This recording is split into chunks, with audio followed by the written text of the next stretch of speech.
ચાલો અમે ટ્રેનમાંથી ઉતરી વેનલિંગ સ્ટેશને ઉતરી અને નજીકમાં હોટલ રાખીને સામાન બધું રાખી દીધો હોટલમાં. અને અમે એક ફેક્ટરી વિઝિટ કરવા જઈએ છીએ ટેક્સી કરીને. અત્યારે સિગ્નલ ટેક્સી ઊભી છે અને એના ગામ ને એ બધું આમાં જોતા જઈએ આપણે. આ લોકો આપણે વાત કરીને કે આગળ છે ટેકનોલોજીમાં આગળ છે ને એમાં આગળ છે ને, તો ટેકનોલોજીમાં તો ઠીક છે, આપણે હાલો તૈયાર અપનાવી લઈ તો આપણે એકાદ વર્ષમાં ટેકનોલોજી બધી અપનાવી અને હારે થઈ જાય.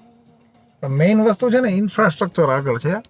આ લોકોએ જો રોડ રસ્તા એવા બનાવી નાખ્યા છે ને, આમ 6 લેન જવાની 6 આવવાની ને, આમ જુઓ પુલ એટલા ઓવરબ્રિજ રોડ રસ્તા જેટલી લેન છે ને એના સિગ્નલ બધાના અલગ અલગ. બરોબર. એટલે ઇન્ફ્રાસ્ટ્રક્ચર એવું બધા બનાવ્યું છે ને કે આપણે 20-25 વર્ષ 30 વર્ષ અમુક જગ્યાએ તો 50 વર્ષ સુધી એને હવે ફેરવવાની જ જરૂર નથી પડે એમ.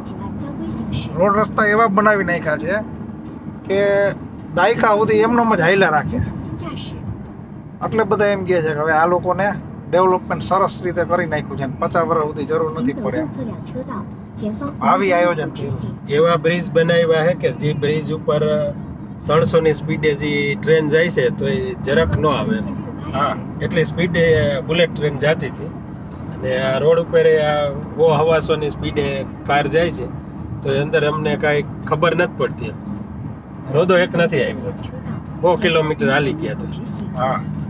અને અમારે ટ્રેનમાં આવ્યા ને 200 કિલોમીટરનું અંતર પોણી કલાકમાં ફેંકી દીધા. લ્યો, ટ્રેનમાં બેઠા પોણી કલાકનો ટાઈમ હતો અને અંતર 200 કિલોમીટરનું હતું. વચ્ચે અડધી કલાકનો સ્ટોપ હતો. હા, નવું સ્ટેશન ચેન્જ કર્યું. હા, સ્ટેશન ચેન્જ કર્યા પછી 200 કિલોમીટરનું અંતર હતું ને એમને પોણી કલાકમાં કાપી દીધું. 300ની સ્પીડે હાલે પછી શું ઘટે? એટલે ઇન્ફ્રાસ્ટ્રક્ચરમાં આ લોકોએ 50 વર્ષ સુધી હવે કોઈ ડેવલપમેન્ટ કરવું પડે નહીં એવું આયોજન કર્યું છે. અને છતાંય ડેવલપમેન્ટ તો કરે જ છે, બેઠાય નથી.